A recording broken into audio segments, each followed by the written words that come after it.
Following the catastrophic betrayal and annihilation of House Atreides by House Harkonnen, Paul Atreides and his mother, Lady Jessica, find themselves fugitives in the vast deserts of Arrakis. Seeking refuge, they are taken in by the Fremen, the indigenous inhabitants renowned for their adaptation to the planet's harsh environment. Stilgar, the Fremen leader, escorts them to Siege Tabr, a hidden underground community. Amidst the profound grief of losing his father and the collapse of his house, Paul immerses himself in Fremen culture. He undergoes rigorous training, mastering their combat techniques and survival strategies essential for enduring the merciless desert.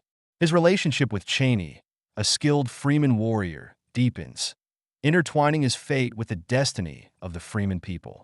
Concurrently, Lady Jessica, a member of the Bene Gesserit sisterhood, embraces her role within the Fremen society. She partakes in the ritual of the Water of Life, a perilous ceremony that enhances her prescient abilities, further solidifying her status among the Fremen. As Paul delves deeper into the Fremen way of life, he becomes increasingly aware of the complex political and spiritual dynamics at play. The Fremen, long oppressed by external forces seeking to exploit Arrakis' valuable spice resources, see in Paul the potential fulfillment of a prophecy, a messianic figure destined to lead them to freedom. Embracing this role, Paul adopts the Fremen name Muad'Dib and begins to unite the disparate Fremen tribes. His leadership and strategic acumen galvanize the Fremen, transforming them into a formidable resistance force against the Harkonnen occupiers and the broader imperial powers that support them. Through a series of calculated guerrilla attacks and strategic alliances, Paul and the Fremen disrupt spice production, undermining the economic foundations of their adversaries. These actions draw the ire of the Padishah Emperor Shaddam IV, who, recognizing the threat to his dominion, mobilizes his formidable Sardaukar troops to quash the burgeoning rebellion. As tensions escalate, Paul faces profound personal and ethical dilemmas. His prescient visions reveal a potential future marred by widespread jihad carried out in his name, a galaxy engulfed in violence and fanaticism. He grapples with the weight of his destiny, striving to balance his role as a liberator with the moral implications of the path he is forging. Meanwhile, Lady Jessica's unborn daughter, Alia, is prematurely awakened to consciousness due to the Water of Life ritual, granting her heightened awareness and abilities even before birth. This development adds another layer of complexity to the unfolding events, as Alia's unique nature positions her as a pivotal figure in the emerging conflict. As Paul consolidates his power and influence among the Fremen, he prepares to confront the combined forces of House Harkonnen and the Emperor. The stage is set for a climactic showdown that will determine the fate of Arrakis and potentially reshape the political landscape of the known universe. As the Fremen rebellion grows in power, Paul Atreides, now known as Muad'Dib, stands on the precipice of fate. What began as mere survival in the wastelands of Arrakis has now become something far greater, a revolution that threatens to shake the very foundations of the Imperium. House Harkonnen's grip on Arrakis is weakening, but the real battle is still ahead. Under Paul's command, the Fremen launched devastating raids against spice production, cutting off the Empire's most valuable resource.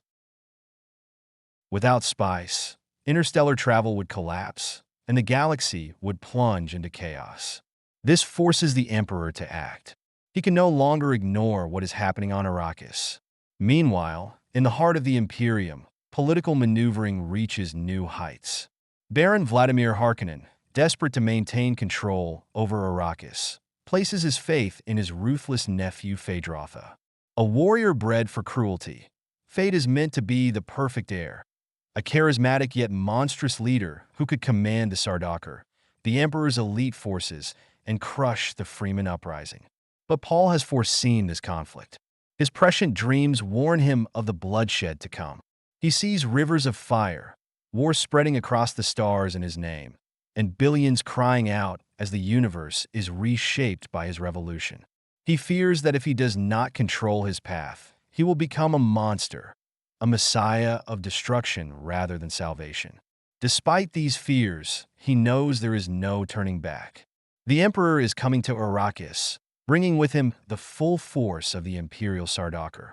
This will be the final battle, the war that will determine the fate of House Atreides, the Fremen, and the galaxy itself. With the Imperium threatened, Padishah Emperor Shaddam IV arrives on Arrakis, bringing an overwhelming army of Sardaukar warriors and legions of House Harkonnen troops. The desert trembles under the might of the Empire. He does not see the Fremen as a serious threat, only a nuisance to be eradicated. But he underestimates Paul Atreides. Paul, having fully embraced his destiny as Muad'Dib, rallies the Fremen tribes like never before. Their numbers have grown, their warriors have been hardened, and their faith in him has become absolute. He is no longer just an outsider. He is their leader, their prophet, their weapon. Before the battle, Paul undertakes the final test of a true Fremen leader. He drinks the water of life, the most powerful and dangerous substance in existence, derived from the poisonous bile of a sandworm. Only a being of immense mental strength can survive its effects. Through this ordeal, Paul's prescient abilities expand beyond anything he has ever known. He no longer simply sees fragments of the future. He fully steps into the role of the Kwisatz Haderach, the one who can be in all places at once. His transformation is complete. He is no longer merely Paul Atreides. He is now something greater. With this newfound power, he calls forth a sandstorm of apocalyptic magnitude, covering the Fremen as they descend upon the Emperor's forces. The Sardaukar, trained to fight in the harshest conditions, find themselves overwhelmed by the sheer chaos of the desert and the Fremen's unmatched guerrilla tactics. As the war rages on, Paul sets his sights on the final obstacle in his path, Feyd-Rautha Harkonnen. The heir to House Harkonnen has awaited this moment, eager to prove himself as the rightful ruler of Arrakis. A final duel is declared.